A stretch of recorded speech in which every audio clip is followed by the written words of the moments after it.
Would you like to learn how to make a savory maple glazed plant-based ham? Well, today on WTF, we're going to take you through all the steps to make this amazing plant-based ham.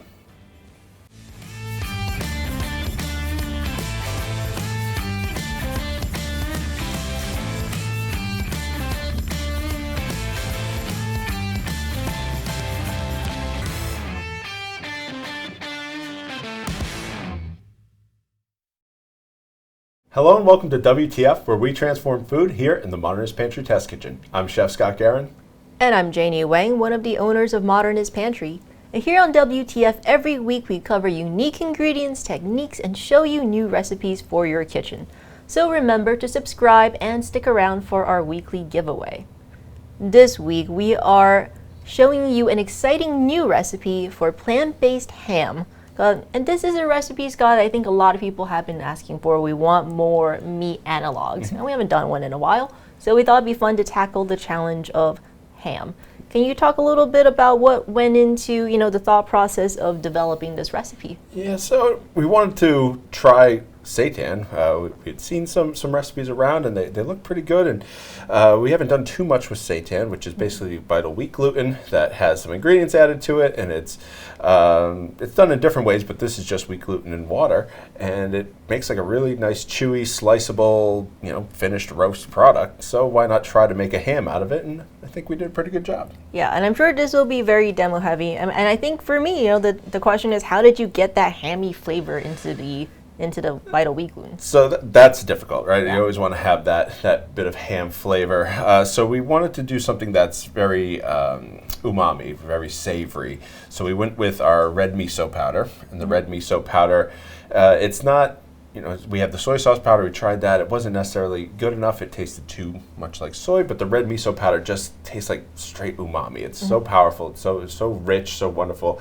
And then we also did a few other things with a couple different ingredients. So we have our red miso powder here with some salt, a little bit of onion powder. That onion powder really brings out almost like a porkiness.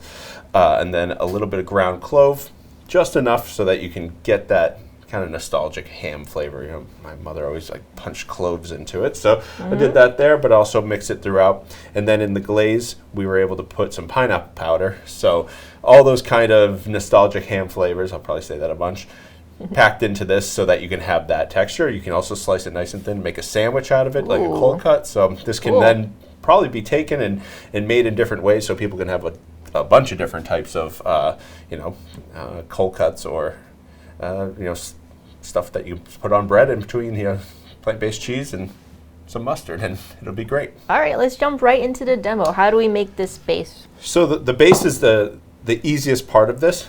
After we get this base, there's a few other steps to it of layering in some fat and then cooking, multiple different cooking types. So you basically cook it in some broth for a while, and then you take it out and you roast it and you glaze it. So there's a lot of things that we did there. But to make the base is very simple. We took vital wheat gluten, a little bit of our faba bean protein. And what that does is it just softens it slightly, because sometimes the vital wheat gluten is so difficult to work with once it's hydrated. But a little bit of the faba bean protein adds protein to it. It'll stay consistent, but it'll be easier to slice, easier to cook, easier to fold, and all those things. Then we're going to add in our flavoring ingredients here, which I talked about already: the red miso powder, salt, onion powder, garlic powder, a few different things. I'm just going to mix that up, and then we want that pork color, right? Or not pork color, but ham color. Yep, kind of had a slight pinkish. Slight pink to it from being cured. So we just did a plant-based food coloring and water. We tried to do it with beet powder. We tried to do it with a lot of things, but those all turn brown when they're cooked, and this goes under pretty extensive cooking and heating, and you don't want it to turn out brown if you wanted it to be pink. So food coloring is what worked the best. And basically I'm just going to add this in, and it's almost like making, let me lower this down, making a bread, but there's very little actual flour and all gluten in here. So I'm going to mix this in, and once it's all mixed in, it'll come into a mass. And at that point, we need to do two things. Press it. Press it, press it. If you press it, it releases a lot of the air bubbles that get trapped just through the mixing. Yep. If you don't do that, you're going to end up with a very pocketed final product. Then we're going to stretch it, tear it, cut it, do a number of different things. We can see all of that in our Instagram or Reel, TikTok, all those things. We have all those steps. Maybe we can put them in here. And what that's going to do is, we want the strands to be nice and kind of elongated, but in between those is where we put the fat. Okay. And when we put the fat there, when we slice it, we get like these really nice pieces that are all, kind of rich and fatty. You won't necessarily see the veins within there like you would in ham, right. But you get a lot of that fat that comes out, and it almost traps it in there. If I were to just mix it during this process, a lot of it would just run out. And also this, whenever you're mixing something, it heats it up just naturally through friction, so it turns into this wet mess. I've tried it. So I definitely let it cool. I layer it in there, wrap it really tight, and then I go through the cooking process, and it really traps the fat in there nicely. Okay, so stick around for a little bit of a little TV magic here as Scott walks you through the rest of this cooking process. It was a little too much for us to do live, but if you want to see the whole thing, we'll be showing it here. And if you want the sped up version, it'll be available on this channel later this week. Sure. So that's the basis of what it's going to look like. There may be little spots of brown, but if you take the time and allow it to rest, it'll permeate through and it'll be all, pretty consistently pink, but you don't want to add too much or it'll be red. Okay. So we'll show you what to do with this, and then we can come back and we can try a little bit. All right.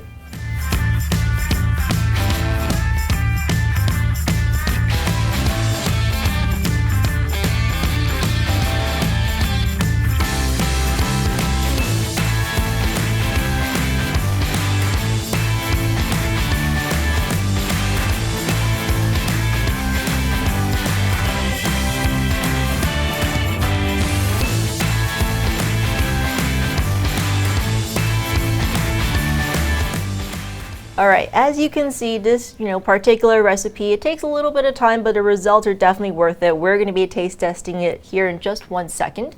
But first, I wanted to talk about this week's giveaway. And the giveaway, you may have already guessed, will be the ingredients that you need in order to make this entire recipe, as you see here on the table. And in order to enter to win, just leave in the comments below something else that you would like to see us tackle on a future episode of WTF. Okay. So Scott, what I really like about this ham is that it looks juicy, and I'm sure that comes from like the layering of the fat and everything. So let's tear into it. And Sure. Taste it. So if I pick this up, if you want to taste the ham over there, that's fine. But I like to cook it. I'm gonna go with this one. Yeah. So I like to cook it so that the outside is nice and crusty. And what we did there is we took maple syrup. So we didn't want to put honey on it. So we took maple syrup and we mixed in our pineapple powder, our pineapple powder and a little bit of the red miso, and we're able to then, just coat the outside. We get these nice strands, just like a piece of ham. And I like that there's so much texture happening right now in there, so it's not falling apart, it's not crumbling. Yep. There's just like a nice amount of give. Like also the outside is brown and it's kind of crackly, so it kind of has very reminiscent of skin. And that's just the glaze on it. So it's just roasted. That glaze goes on there. It gives the outside a nice texture. The inside's going to be tender. It's got a little bit of chew. Ham does always have a little bit of chew to it, so it's really nice. And then when you slice it and make a sandwich out of it, it's really nice because those are extremely thin. If you have a slicer, go with that. If not, chill it down really well and just slice it with a knife, and it'll be nice. Yeah. So this is a very savory ham. It's very rich. It's definitely got the chew. I think it'll also be great if you want to cube it, like in little ham cubes. Yeah, we're just thinking chop it up really fine and try to make like a ham salad out of it. So. Yeah, that would be delicious. So a lot of different ways to use this. It's really tasty, a lot of flavors. Scott likes the big flavors, so one of his recipes will always have big flavors in them. Or you can customize it any way you like. So hopefully you'll give this recipe a try. You can find their recipe in the links in the description below, and let us know what you think. And until next week, from here in the Modernist Pantry Test Kitchen, I'm Janie Wang. And I'm Scott Guerin.